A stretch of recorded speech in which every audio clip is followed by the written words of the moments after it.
আলাইকুম। আপনি তো শুধু একজন প্রকৃতি প্রেমিক বা মানব প্রেমিক না, আপনি একজন ফিলান্থ্রপিস্ট। যে ওয়ার্ডটা আমি নিজেকে না দিয়ে আরেকজনকে দিতে ইচ্ছা করি। আমি নিজে কোয়ান্টামের সাথে যুক্ত ছিলাম, আমি ছোটবেলা থেকে সমাজ সেবার সাথে যুক্ত, আমি ধনুরাশির জাতক এবং আমি একজন চেষ্টা করি 5 ওয়াক্ত নামাজ পড়তে এবং আমি বিশ্বাস করি যে আল্লাহ তাআলা প্রত্যেকটা কর্মের বা প্রত্যেকটা ডিডের আমরা মুসলিমরা অথবা খ্রিস্টানরা যা করে বা কি বা ইউজরা যা করে এইটা অবশ্যই দিবেন। আপনি তো দেখি ভাই আমার মনের মানুষ, আপনি হচ্ছে অনেকটা আমার 2010 সালে পরিচয় হয় হাফিজ ভাইয়ের মতো, ইনভেস্টমেন্ট কনসালটেন্ট প্লাস উনিও মানব প্রেমিক প্লাস উনিও ফিলান্থ্রপিস্ট ছিলেন। তো ভাই আসলে ব্যাপারটা হয়েছে কি, বিগত 15, 16, 17 বছরে আমরা যারা যে আওয়ামী লীগকে চিনতাম সেটার থেকে তারা অনেক দূরে চলে গেছিল, যে কারণে আওয়ামী লীগের ভোট ব্যাংকটা কমতে কমতে, পলিটিক্যালে যাচ্ছি না, যে সবাই চলে গেছে বিভিন্ন বিপরীত দলে। তো ইস্যুটা হচ্ছে কি, আসলে মানব প্রেম, প্রকৃতি প্রেম, সমাজ প্রেম যার মধ্যে না থাকবে সেই দলকে, সেই সমাজকে, সেই ব্যক্তিকে মানুষ আস্থা করে ফেলবে। আজকে এমন একটা অবস্থা হয়েছে যে মানে আমারই পরিচিত অনেককে মানে মানে খেয়ে না খেয়ে রাস্তাঘাটে ঘুরতেছে, তাদেরকেও টাকা দেওয়া লাগতেছে।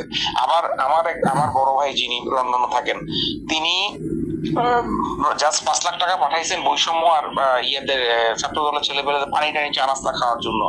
হ্যাঁ, এই টাকা আমার হাত দিয়ে ডিস্ট্রিবিউট হয়েছে। তো ব্যাপারটা হচ্ছে কি, আসলে ভাই কোনো পলিটিক্যাল গেম বা ওটাতে না গিয়ে আমরা যদি সমগ্র মানব জাতির উপকার করা শুরু করি, আল্লাহ কিন্তু বেহেশতে এবং জান্নাতে বিশেষ স্থান দিবেন আমাদের ইনশাআল্লাহ। ঠিক বনি ইসরাইলের ওই মহিলা যিনি কুকুর বা বিড়ালকে পানি পান করিয়ে যিনি জান্নাতে গেছেন, হ্যাঁ, তো উনি কিন্তু একজন প্রস্টিটিউট ছিলেন, কিন্তু আল্লাহ তাআলা তার ওই মিসডিডটা দেখেন নাই, আল্লাহ কিন্তু তার ভালো দিকটা দেখছেন। সো এখন ইস্যুটা হচ্ছে আসলে আমরা মানব সেবা করি না কেন, কেন আমরা সংকীর্ণ হয়ে গেছি, কেন আমরা 90-এর দশকের ওই ঢাকা, ওই চট্টগ্রাম, ওই মানুষের যে মিল মহব্বত, ওটা থেকে শত শত কোটি মাইল দূরে। তাহলে কি কিয়ামত অত্যাসন্ন? অবশ্যই অত্যাসন্ন, কারণ মানুষে মিল মহব্বত কমে গেছে। মামুন ভাই, আপনার নামের সাথে মিল রেখে আমার আরেকজন ভাই আছে, উনি রিয়েল এস্টেটের মানুষ। নট অনলি দ্যাট, উনি কিন্তু সব্যসাচী মানুষ। উনি খুলনা বিভাগের লোক, তো একটু ক্রিয়েটিভ। উনি 99 থেকে 2009-10 পর্যন্ত প্রায় 10 বছর অস্ট্রেলিয়া নিউজিল্যান্ডের দিকে ছিলেন। তো ওনার নামও আব্দুল্লাহ আল মামুন, উনি কিন্তু আমার ঘনিষ্ঠ বড় ভাই। আমি যখন বাটাতে এরিয়া ম্যানেজার সমপর্যায়ে আমি যখন ট্রেনিং এ যাই 2021-এ, তখন কিন্তু আমাকে অনেক কথা বলেছিলেন আব্দুল্লাহ আল মামুন ভাই।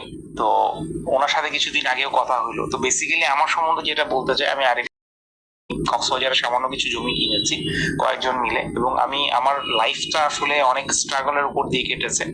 জীবনে আমি অনেক স্ট্রাগল করেছি, আলহামদুলিল্লাহ। বেসিক্যালি হচ্ছে আমি একজন কমিউনিকেশন মানুষের সাথে করতে পছন্দ করি এবং বই পড়তে পছন্দ করি এবং মানুষের সাথে আমি কমিউনিকেশন করতে পছন্দ করি। কিছুক্ষণ আগে না, ঘন্টাখানেক আগে আমাদের খিলগাতেই এক ভদ্রলোক, উনি একটা নতুন জ্যাকেটের দোকান ওপেন হয়েছে। তো খিলগাঁও চৌধুরীপাড়া এলাকার আশেপাশের এলাকাটা তো অনেক জমজমাট হয়ে গেছে, বিভিন্ন ভিআইপি, বিভিন্ন জনের ছেলে পেলে সেইখানে আড্ডা মারে।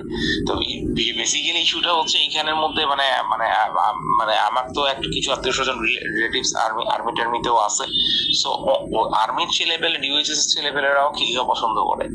তো এখন ওই ভদ্রলোক হঠাৎ করে তার কার্ড দিল, সে পরিচয় দিল ইসকোস গ্রুপের, এবং উনি কিন্তু আসলে আমার যে একটা ফেভারিট জেলা, যেখানে আমি বাটায় প্রথম ট্রান্সফার পেয়েছিলাম টাঙ্গাইলে, ওই টাঙ্গাইল থেকে বিলং করেন। তো মানুষের সাথে আমি খুব ইজিলি কন্ট্যাক্ট কমিউনিকেশন করতে পারি।